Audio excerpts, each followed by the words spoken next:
Let's begin. Jamil belonged to Quraysh, one of the most powerful tribes of Makkah.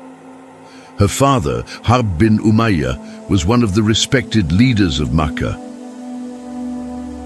This meant that Jamil was born into a strong and well-known family. She was a woman from a high-status family, but this did not give her good character. Since childhood, she had been ambitious, proud, and full of anger. At a young age, she married Abu Lahab, the son of Abdul Muttalib. Abu Lahab was one of the richest and most powerful men in Makkah. His wealth made Jamil, who loved pride and luxury, very happy. Abu Lahab earned a great amount of money as a well-known trader of Quraysh, and Jamil used this wealth to become one of the most talked-about women in Makkah. However, one of her most known qualities was her sharp tongue. She was not a woman who only depended on her husband's wealth. She influenced the women around her, spread rumors, and tried to ruin the name of anyone she hated. This made her even prouder. But the real truth was that she was a woman who feared losing her power and the respect of others. While most people in Makkah were busy with trade, some were more focused on protecting the honor of their tribes. Jamil was obsessed with keeping the status of her own tribe and her husband. For her, the most important thing was the leadership of Quraysh, especially the family of Umayyah. But one day, shocking news spread in Makkah. Hazrat Muhammad alayhi as-salam said that he was the messenger of Allah. For Jamil, this was like a disaster. She knew the family line of the Prophet very well. He was from the family of Hashim, which was also a strong part of Quraysh. But if Hazrat Muhammad was really a Nabba, wouldn't her power be in danger? For Jamil, the real issue was not truth, but control. If Islam spread in Makkah, the rule of Quraysh would change and her proud world would fall apart. That is why she became one of the first women to fight against Islam.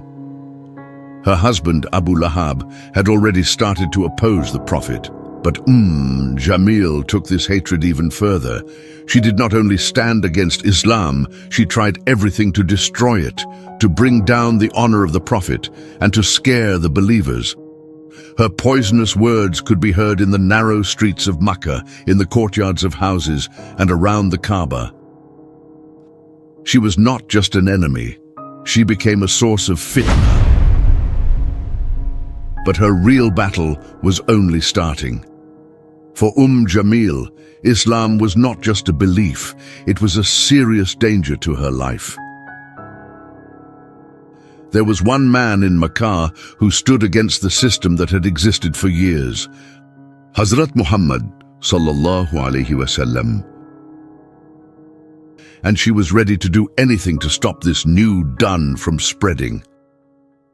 At first, she did not take it seriously. When she heard about Hazrat Muhammad's claim to Nubuwah, she thought it would not last long. But as more and more people followed him, Jamil was filled with fear and anger.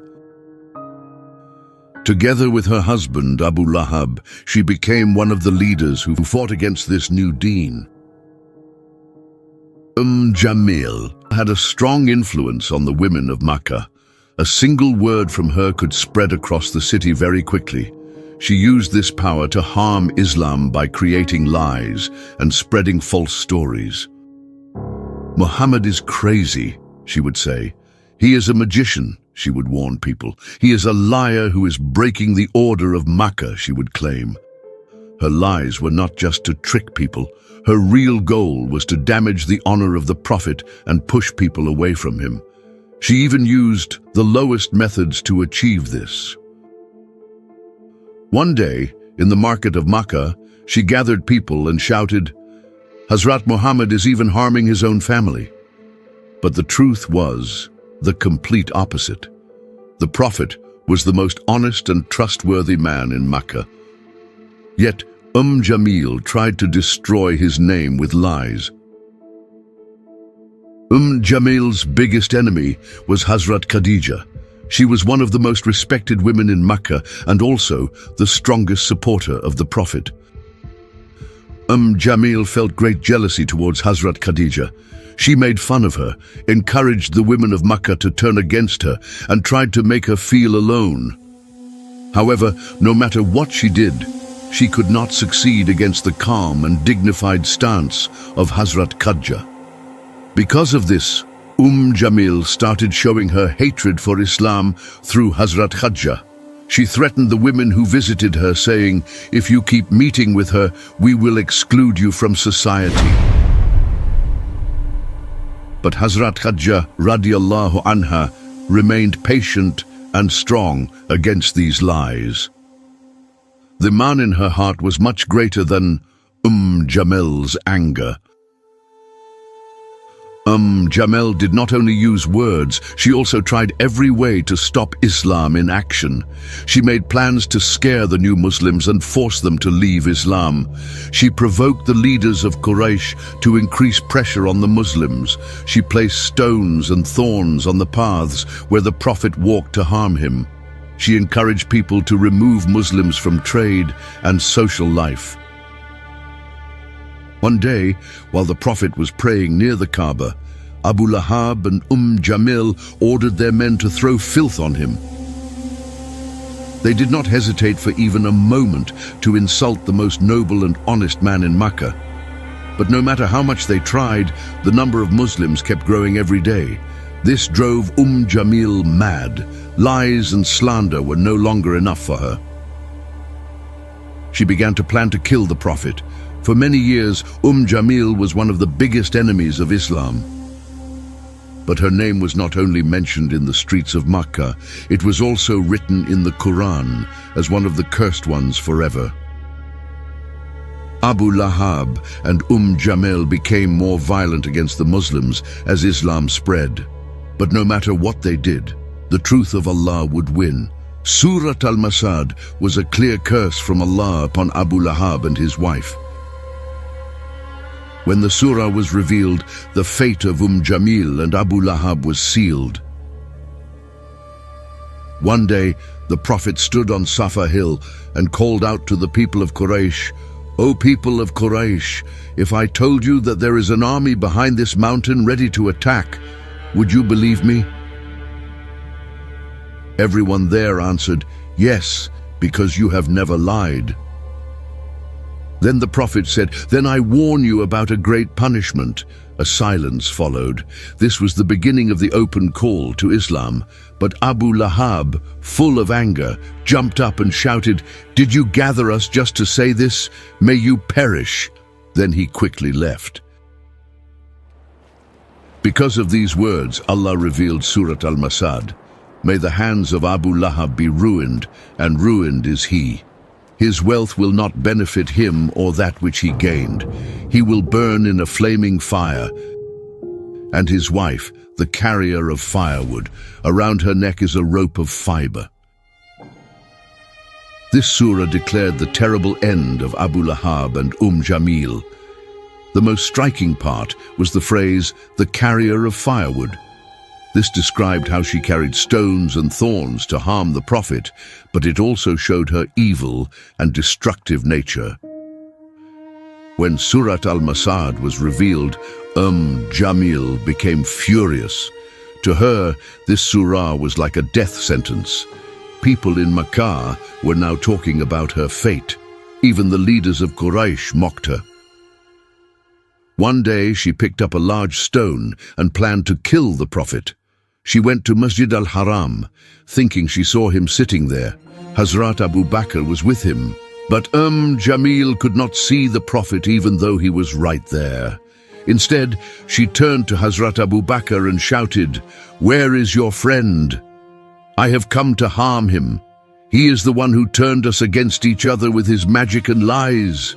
Hazrat Abu Bakr radiallahu an calmly looked at her. Allah had made the Prophet invisible to her eyes, even though he was sitting right in front of her. Jamel shouted in anger, threw the stone in her hand and quickly walked away. She knew that Surat al-Masad had announced her end, but no matter how much she became angry, Allah's judgment would not change. The revelation of Surat al-Masad was a great disaster for Abu Lahab and Jamil. They had tried everything to stop the rise of Islam, but Allah had already written their painful end. Their hatred for the Prophet was not limited to lies and oppression. Abu Lahab was one of the leaders who supported the social and economic boycott against the Muslims. This harsh boycott lasted for 3 years, causing great suffering for the Muslims. But neither Abu Lahab nor Jamil could stop Islam from growing. However, their cruelty only led to their own destruction. Allah had already informed through Surat al-Masad that Abu Lahab would suffer eternal punishment in Jahannam. His punishment in this world came in the form of humiliation and disease. A deadly illness spread across Makkah, and one day Abu Lahab was struck by a terrible disease.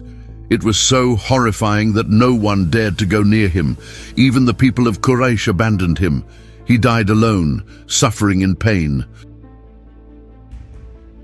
For years, Jamil had supported her husband and walked with him on the path of oppression. But when the time came, she even abandoned her own husband. After Abu Lahab died, his body was left in the open. No one wanted to bury him. In the end, a few men were paid to remove his body. They threw him into a pit and covered him with stones. Thus, all the wealth, status, and pride they had in this world disappeared. After Abu Lahab's death, Jamel was left alone. The strong, arrogant woman who once thought she had power over everything had suddenly become weak and helpless. People in Makkah whispered about her, saying that Surat al-Masad had come true and that Allah's curse had fallen upon her and her husband. But Jamil refused to accept her fate. She continued to walk around Makkah, speaking with hatred against the Muslims. However, as time passed, she too became weak and hopeless. According to historical reports, she also had a terrible death. Some narrations say that she was crushed under a large stone, while others say that she died strangled with a rope around her neck. The words in Surat al-Masad, "Around her neck is a rope of fiber," became a reality in her death. Jamil and Abu Lahab were among the greatest enemies of Islam, but in the end they could not escape the punishment of Allah. In this world, they thought they were happy with their wealth, positions, and arrogance, but their end was filled with humiliation, suffering, and pain. This event is not just a lesson for them, but a warning for all disbelievers and oppressors until the day of judgment. O Allah, do not make us among those whose hearts are sealed like Abu Lahab and Jamil. Guide us to live with Aman, justice and good character in the path of the Prophet. Purify our hearts from arrogance, jealousy and hatred. Keep us firm on the straight path. Bismillahir-Rahmanir-Rahim. May the hands of Abu Lahab be ruined, and ruined is he. His wealth will not benefit him or that which he gained. He will burn in a flaming fire, and his wife, the carrier of firewood. Around her neck is a rope of fiber. Amen. Don't forget to subscribe to the channel and like the video to support us.